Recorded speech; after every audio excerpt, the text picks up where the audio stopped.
ಏನಿವತ್ತು KGF ತಾಲೂಕು ಭೀಮವಾದ ತಾಲೂಕು ಸಮಿತಿಯಿಂದ ಏನು ಪತ್ರಿಕಾ ಹೇಳಿಕೆ ಕರೆಯನ್ನು ಕೊಟ್ಟಿದ್ದೀರಿ, ಆ ಕರೆಗೆ ಹೋಗೊಟ್ಟು ನಾವಿಲ್ಲಿ ಪತ್ರಿಕಾ ಹೇಳಿಕೆಯಲ್ಲಿ ಕೊಟ್ಟಿಗೆ ಬಂದಿದ್ದೀವಿ.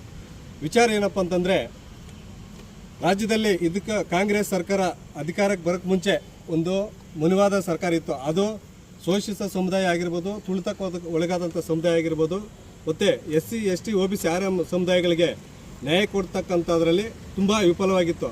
ಆ ಮನಗಂಡು ಏನು ರಾಜ್ಯದಲ್ಲಿ ಶೋಷಿತ ಸಮುದಾಯ ಮತ್ತು ಹಿಂದುಳಿದ ವರ್ಗ ಸಮುದಾಯ ನಮ್ಮ ಬೇಡಿಕೆಗೆ ಈಡೇರಿಸಲಿಕ್ಕೆ ಒಂದು ನಮಗೆ ಪರಿಹಾರ ಕೊಡ್ತಕ್ಕಂಥ ಸರ್ಕಾರ ಅಧಿಕಾರ ತರಲಿಕ್ಕೆ ಅಂತೇಳಿ ಎಲ್ಲ ಏನು ಈ ರಾಜ್ಯದ ದಲಿತ ನಾಯಕರು ಮತ್ತು ಹಿಂದುಳಿದ ವರ್ಗ ನಾಯಕರು ಏನೋ ತೀರ್ಮಾನ ತಗೊಂಡಿರೋ ಆ ತೀರ್ಮಾನಬದ್ಧವಾಗಿ ಒಂದು ಉನ್ನತವಾದಂಥ ಸರ್ಕಾರವನ್ನು ತರಲಿಕ್ಕೆ ಪ್ರಯತ್ನಪಟ್ಟು, ಅದೇ ರೀತಿಯಾಗಿ ಸರ್ಕಾರವನ್ನು ತರಲಿಕ್ಕೆ ಕಷ್ಟಪಟ್ಟು ಏನೋ ಈಗಿನ ಇರ್ತಕ್ಕಂಥ ಕಾಂಗ್ರೆಸ್ ಸರ್ಕಾರ ಅಧಿಕಾರ ತಂದಲಿಕ್ಕೆ ತುಂಬ ಶ್ರಮಪಟ್ಟು, ಅದೇ ರೀತಿಯಾಗಿ ಶ್ರಮಪಟ್ಟತಕ್ಕಂಥ ಸಮುದಾಯಗಳಿಗೆ ಏನು ಈ ಸರ್ಕಾರ ಹೇಳಿಕೆ ಕೊಟ್ಟಿತ್ತೋ ಆ ಹೇಳಿಕೆಗೆ ತಕ್ಕಂತೆ ನಡ್ಕೊಳ್ಳಿಕ್ಕೆ ಆಗದಿರ್ತಕ್ಕಂಥ AD ಸರ್ಕಾರವನ್ನು ನಮ್ಮ Republican Party of India Karnataka ಮತ್ತು ಕರ್ನಾಟಕ ದಲಿತ ಸಂಘರ್ಷ ಭೀಮವಾದ ತುಂಬ ಹೇಯವಾಗಿ ಖಂಡಿಸುತ್ತೆ ಅಂತೇಳಿ ಈ ಸಂದರ್ಭದಲ್ಲಿ ಕೇಳಲಿಕ್ಕೆ ಇಷ್ಟಪಡ್ತೀನಿ.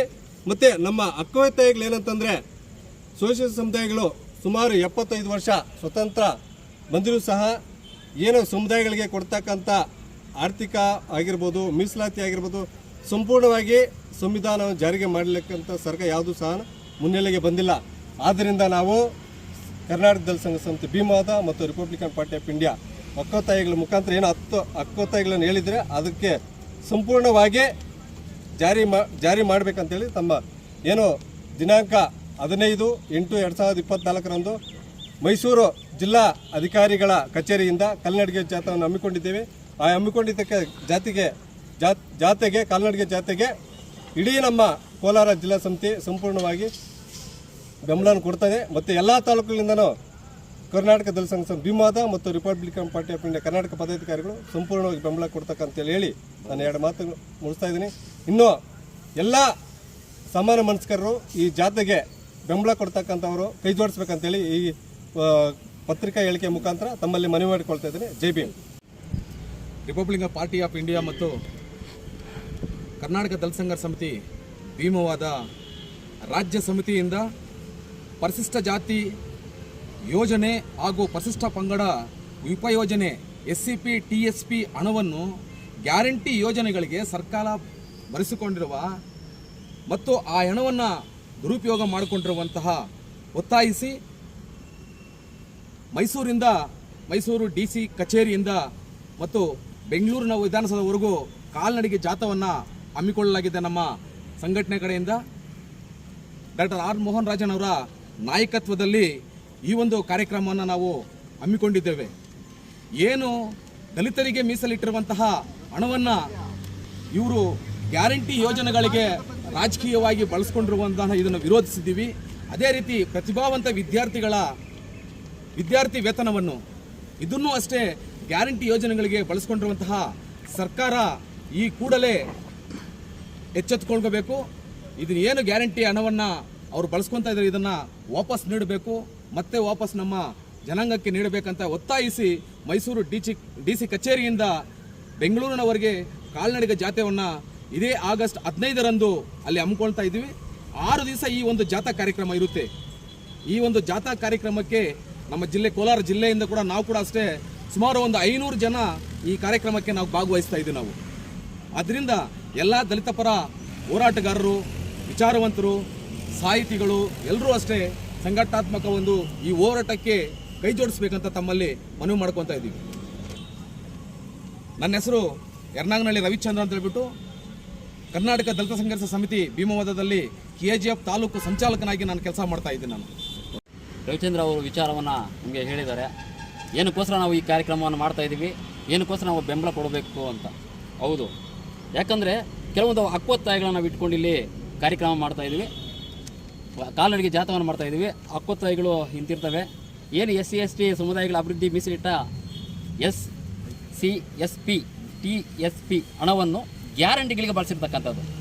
ಯಾರು ದುಡ್ಡು ಯಾರು ಏನಕ್ಕೆ ಬಳಸ್ತಾ ಇದ್ದಾರೆ ಅನ್ನೋದು ಸಹ ಇಂಗಿತ ಕೂಡ ಈ ಕೇಡುಗೆಟ್ಟ ಸರ್ಕಾರಕ್ಕೆ ಇಲ್ಲ ಅನ್ನೋದು ನಮ್ಮ ಪ್ರಶ್ನೆ.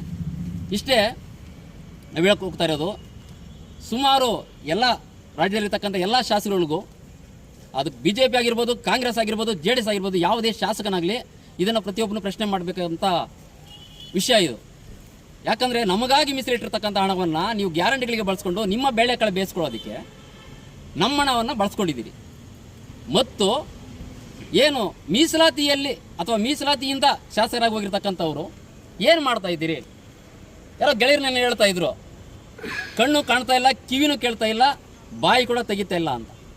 ಹೌದು, ಸರ್ಕಾರ ಕಣ್ಣು ಮುಚ್ಕೊಂಡಿದೆ. ನಮ್ಮ ಧ್ವನಿ ಸರ್ಕಾರದಲ್ಲಿರ್ತಕ್ಕಂಥ ಶಾಸಕರಿಗೆ ಕಾಣ್ತಾ ಇಲ್ಲ, ಅವ್ರು ಕಣ್ಣು ಮುಚ್ಕೊಂಡಿದ್ದಾರೆ. ಇನ್ನು ನಮ್ಮ ಮೀಸಲಾತಿಯಲ್ಲಿ ಗೆದ್ದಿರ್ತಕ್ಕಂಥ ಶಾಸಕರು ಬಾಯಿ ಮುಚ್ಕೊಂಡಿದ್ದಾರೆ. ಪ್ರಶ್ನೆ ಮಾಡ್ತಕ್ಕಂಥ ತಾಕತ್ತು ಕೂಡ ಅವ್ರಿಗಿಲ್ಲ ಅನಿಸ್ತೈತೆ. ಈಗ ಕಾರ್ಯಕ್ರಮ ನೆನ್ನೆ ಮನೆ ನೀವು ನೋಡಿರ್ತೀರಿ ಸರ್. ಏನಂದರೆ ಈಗ 9ನೇ ತಾರೀಕು ಒಂದು ಕಾರ್ಯಕ್ರಮ, ಶಾಸಕರ ಮನೆ ಮುಂದೆ ನಾವು ಕಾರ್ಯಕ್ರಮವನ್ನು ಮಾಡಿದ್ವಿ ಕಾರ್ಯಕ್ರಮ. ಕಿಂಚಿತ್ತು ಅವರಿಗೆ ಕಾಳಜಿ ಇದ್ದಿದ್ರೆ ನಮ್ಮ ಓಟನ್ನು ಪಡೆದು ನಮ್ಮ ಹೆಸರಿಂದ ನೀವು ಶಾಸಕರಾಗಿ ಆವತ್ತು ನೀವು ಮನೆಗಳಿಲ್ಲ. ನಮ್ಮ ಪ್ರಶ್ನೆಗೆ ಉತ್ತರ ಕೊಡೋ ಶಕ್ತಿ ನಿಮಗಿಲ್ಲ. ಆಗಿರ್ಬೇಕಾದ್ರೆ ಇನ್ನು ನೀವು ವಿಧಾನಸೌಧದಲ್ಲಿ ಏನು ಮಾತಾಡ್ತೀರಿ? ಇದು ನಮ್ಮ ಪ್ರಶ್ನೆಗಳು. ಈ ಪ್ರಶ್ನೆಗಳನ್ನು ಮುಂದಿಟ್ಕೊಂಡು ಏನು ನಮ್ಮ SC ST ಸಮುದಾಯಕ್ಕೆ ಮೀಸಲಿಟ್ಟಿರೋ ಹಣವನ್ನು ಏನು ಸರ್ಕಾರ ಬಳಸ್ಕೊಂಡಿದೆ ಅದನ್ನು ಕೂಡಲೇ ವಾಪಸ್ ಮಾಡಬೇಕು ಮತ್ತು ನಮ್ಮ ಮಕ್ಕಳ ಮುಂದಿನ ಜನರೇಷನ್ಗೆ ಅನುಕೂಲವಾಗುವಂತೆ ನೋಡ್ಕೊಬೇಕು. ಇಲ್ಲಾಂದರೆ ನಾವು ಧಿಕ್ಕಾರವನ್ನು ಸರ್ಕಾರಕ್ಕೆ ಹೇಳ್ತೀವಿ. ಅದು ಕಾಂಗ್ರೆಸ್ ಆಗಿರ್ಬೋದು, BJP ಆಗಿರ್ಬೋದು, JDS ಆಗಿರ್ಬೋದು ಅಂತ ಹೇಳ್ತಾ, ಇನ್ನು ಮತ್ತೆ ಮುಖ್ಯವಾಗಿ ಸುಮಾರಷ್ಟು 10 ಡಿಮ್ಯಾಂಡ್ಗಳನ್ನು ಅಂದರೆ ಹಕ್ಕೊತ್ತಾಯಗಳನ್ನು ಈ ಕರಪತ್ರದಲ್ಲಿ ಮುದ್ರಿಸಲಾಗಿದೆ. ಇದರಲ್ಲಿ ಇದಕ್ಕೆ ಸಂಬಂಧಪಟ್ಟ ಅಧಿಕಾರಿಗಳು ರಾಜೀನಾಮೆ ಕೊಡಬೇಕು. ವಿದೇಶದಲ್ಲಿ ಉನ್ನತ ಶಿಕ್ಷಣ ಮಾಡ್ತಕ್ಕಂಥ ನಮ್ಮ ಮಕ್ಕಳಿಗೆ ಅವ್ರು ಕೊಡ್ತಕ್ಕಂಥ ವ್ಯವಸ್ಥೆಯನ್ನು ನೀವು ಮಾಡಿಕೊಡ್ಬೇಕು ಅಂತ ಕೆಲವೊಂದು 10 ಹಕ್ಕೊತ್ತಾಯಗಳನ್ನು ನಾವು ಹೇಳಲಾಗಿದೆ. ಅದರಲ್ಲಿ 10ನೇದಾಗಿ ನಾನು 10ನೇ ಒಂದು ಇದನ್ನು ಹೇಳಕ್ಕೆ ಇಷ್ಟಪಡ್ತಾ ಇದ್ದೀನಿ. ಪ್ರತಿ ಹಳ್ಳಿಯಲ್ಲಿ SC ST ಸಮುದಾಯಗಳಿಗೆ ಸರ್ವೋಚ್ಚ ನ್ಯಾಯಾಲಯದ ಆದೇಶಾನ್ವಯ ಸ್ಮಶಾನಕ್ಕೆ ಭೂಮಿಯನ್ನು ನಿಗದಿಪಡಿಸಬೇಕು ಅಂತ. ಇದನ್ನೇ ನಾನು ಯಾಕೆ ಇಲ್ಲಿ ಒತ್ತಿ ಹೇಳ್ತಾ ಇದ್ದೀನಿ ಅಂದರೆ, ನಮ್ಮ KGFನ ಸುತ್ತಮುತ್ತ ಹಳ್ಳಿಗಳಲ್ಲಿ ಎಷ್ಟು ಸ್ಮಶಾನಗಳಿದ್ದಾವೆ, ಆ ಸ್ಮಶಾನಗಳನ್ನು ಯಾಕೆ ಅವ್ರಿಗೆ ಬಿಟ್ಟುಕೊಡ್ತಾ ಇಲ್ಲ ಅಥವಾ ಮಾಡಿಕೊಡ್ತಾ ಇಲ್ಲ? ಅದಕ್ಕೆ ಇಲ್ಲಿನ ತಾಯಿದಾರ ಏನಾದರೂ ಮಿಂಗಲಾಗಿದ್ದಾರಾ ಅನ್ನೋ ಒಂದು ಆಲೋಚನೆ ಕೂಡ ನಮಗಿದೆ. ಯಾಕಂದರೆ ಮುಖ್ಯ ಸ್ಮಶಾನ, ಆ ಸ್ಮಶಾನ ಕೆಲವು ಹಳ್ಳಿಗಳಿಲ್ಲ. ಉದಾಹರಣೆಗೆ ನಮ್ಮದು ಯರ್ನಾಗನಹಳ್ಳಿ, ನನ್ನ ಹೆಸರು ಶ್ರೀನಿವಾಸ ಅಂತ ಹೇಳ್ಬಿಟ್ಟು ನಮ್ಮ ಹಳ್ಳಿಯಲ್ಲೇ ಸ್ಮಶಾನ ಇಲ್ಲ. ಸ್ವಾತಂತ್ರ್ಯ ಬಂದು 75 ವರ್ಷಗಳು ಕಳೆದಿದೆ. ಆದ್ರೂ KGFನ ಅಳತೆ ದೂರದಲ್ಲಿರ್ತಕ್ಕಂಥ ಯರ್ನಾಗನಹಳ್ಳಿ ಗ್ರಾಮದಲ್ಲಿ ಸ್ಮಶಾನ ಇಲ್ಲ. ಅದನ್ನು ಕೇಳಿದ್ರೆ ಬೇಕಾಬಿಟ್ಟು ಆನ್ಸರ್ ಮಾಡ್ತಾರೆ. ಇದು ನಮ್ಮ ಪರಿಸ್ಥಿತಿ. ಹಾಗೇನೆ ನಮ್ಮದು ಈಗಾಗಲೇ ಹೇಳ್ದಂಗೆ ಭೀಮವಾದ, ದಸಂಸ ಭೀಮವಾದ ಸಂಘಟನೆಯವರು ನಾವು ಏನೀಗ ನಮ್ಮ ಕೊಡಗಿನಹಳ್ಳಿ ರಾಮಣ್ಣವರು ಒಂದು ಮಾತನ್ನು ಹೇಳ್ತಾ ಬರ್ತಾ ಇದ್ದಾರೆ.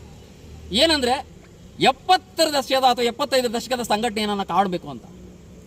ಈಗ ನಾನು ಈ ಶಾಸಕರಿಗೆಲ್ಲ ಏನು ಹೇಳಕ್ಕೆ ಇಷ್ಟಪಡ್ತಿದ್ದೀನಿ ಅಂದರೆ, ಹೋರಾಟದ ಕಿಚ್ಚು ಇನ್ನೂ ನಿಮಗೂ ಗೊತ್ತಿಲ್ಲ. 70ರ ದಶಕವನ್ನು ಒಂದ್ಸರಿ ತಿರುಗಿ ನೋಡಿ, ಅಥವಾ ನಿಮ್ಮ ಮನೆಗಳಿರ್ತಕ್ಕಂಥ ಹಿರಿಯರನ್ನು ಕೇಳಿ ನೋಡಿ. ದಲಿತ ಸಂಘಟನೆಗಳ ತಾಕತ್ತೇನು ಅಂತ ಅವ್ರು ಹೇಳ್ತಾರೆ. ನಿಮಗೆ ಇನ್ನೂ ಸಂಘಟನೆಗಳ ಹೋರಾಟಗಳ ಕಿಚ್ಚನ್ನು ನಿಮಗೆ ಇನ್ನೂ ತಲುಪಿಲ್ಲ. ಆ ಕಿಚ್ಚನ್ನು ಅತಿ ಬೇಗನೆ ನೀವು ನೋಡ್ತೀರಿ.